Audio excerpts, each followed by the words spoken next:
नमस्कार भक्तों, मैं मानसी शर्मा, आपकी सारथी अमरनाथ यात्रा की। तो चले भक्तों बाबा बर्फानी की यात्रा पर। जी हाँ, आज हम आपको बाबा बर्फानी की यात्रा का महत्व और क्या इतिहास है इसका हमारे शिव पुराण के अनुसार इस बारे में बताएंगे। भगवान शिव इस गुफा में माता पार्वती को अमर कथा सुनाते हैं। इस गुफा में बर्फ से बना शिवलिंग प्राकृतिक रूप से हर समय निर्मित रहता है।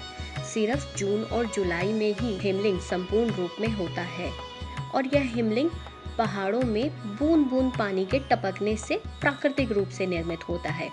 इसी के साथ माता पार्वती और गणेश भगवान भी हिमलिंग के रूप में वहां प्राकृतिक रूप से निर्मित होते हैं।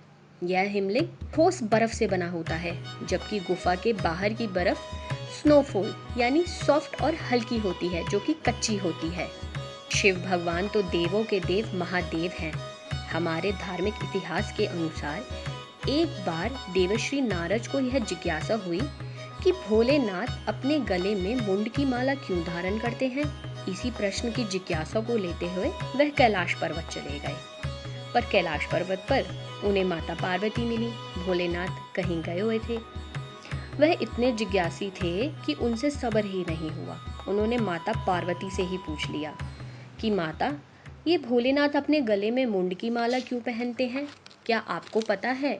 माता पार्वती हंस पड़ी, इधर उधर सोचने लगी और बोली, नहीं नारद जी, मुझे नहीं पता, मैं भोलेनाथ से पूछ के बताऊंगी। नारद जी की बातें माता के दिल में इतनी घर कर गई थी कि जिज्ञासा उनकी बढ़ती ही जा रही थी। जैसे ही भोलेनाथ आए तो पार्वती जी ने पूछा, नाथ ये बताइए कि आप अपने गले में ये मुंड की माला क्यों धारण करते हैं?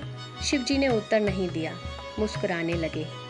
लेकिन पार्वती जी की जिज्ञासा को देखते हुए शिव जी ने बोला, देवी तुम जितनी बार भी मनुष्य जन्म लेती हो, मैं एक एक कर अपनी माला में मुंड को धारण करता रहता हूँ।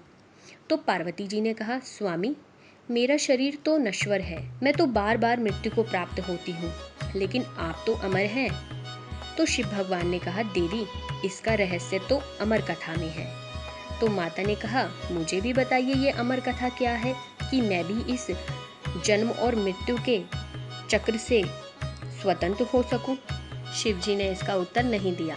भोलेनाथ मुस्कुराए और माता का ध्यान विचलित कर दिया। तभी पार्वती जी के मन में तो बात थी, जिज्ञासा थी कि इस बारे में पता लगाना ही है। तो शिव जी से उन्होंने हामी भरा ली कि वो उन्हें एक दिन अमर कथा के बारे में ज़रूर बताएंगे। भोलेनाथ वचन दे चुके थे, पार्वती जी को कथा तो सुनानी ही थी। तो भोलेनाथ ने सोचा कि चलिए एक दिन पार्वती जी को बाहर सैर के लिए लेके गए और अमर गुफा में ले जाकर पार्वती जी को प्रसंग सुनाना प्रारंभ किया। प्रसंग सुनाते सुनाते पार्वती जी की नींद लग गई।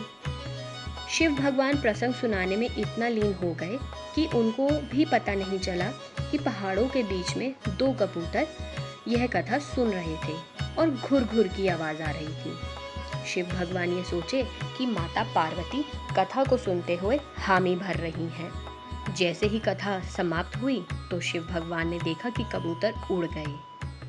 पार्वती माँ उसी समय उठी।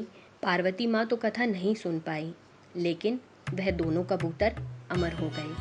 तभी से अमरनाथ यात्रा का शिव पुराण में जो प्रसंग है उसमें यह बताया गया है कि जो भी व्यक्ति मनुष्य अमरनाथ की यात्रा में कबूतर के जोड़े को देखता है, वह शिव पार्वती के समान उनके अवतार के रूप में माने जाते हैं और वह अजर और अमर हो जाते हैं। बहुत ही सौभाग्यशाली व्यक्तियों को अमरनाथ में कबूतरों के जोड़ों के दर्शन होते हैं। अमरनाथ की यात्रा वैसे भी जो भी व्यक्ति करता है, जीवन काल में मृत्यु तक उसका एहसास उसे रहता है, क्योंकि यह यात्रा आत्मा और परमात्मा के मिलन की यात्रा है। आपको ऐसे ऐसे अनुभव होंगे यात्रा में जो कि आपको सीधा ही आत्मा में और परमात्मा आपको एक दूसरे से जोड़ते हुए लीन कर देंगे। तो भक्तों, ये थी अमरनाथ की कथा, अमरनाथ कथा और अमरनाथ का इतिहास। तो भक्तों चलिए हम चलते हैं अपने भंडारा मंडल की तरफ। हमारे भंडारा मंडल बाबा के भक्तों की सेवा में लीन है, लेकिन किसी कारणवश से मौसम खराब होने के कारण हमारा उनसे कल शाम से संपर्क नहीं सध पा रहा है। जैसे ही हमारा संपर्क उनसे होता है हम आपको अपडेट न्यूज़ आगे की दर्शकों की देते रहेंगे।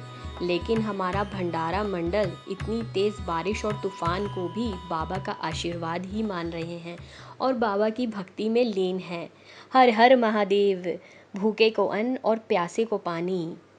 जय भोलेनाथ की, जय भोले भंडारी। ताज़ा और रोचक खबरों के लिए यूं ही जुड़े रहें हमारे साथ और हाँ, हमें सब्सक्राइब करना ना भूलें। नीचे दिए बेल आइकन को ज़रूर प्रेस करें।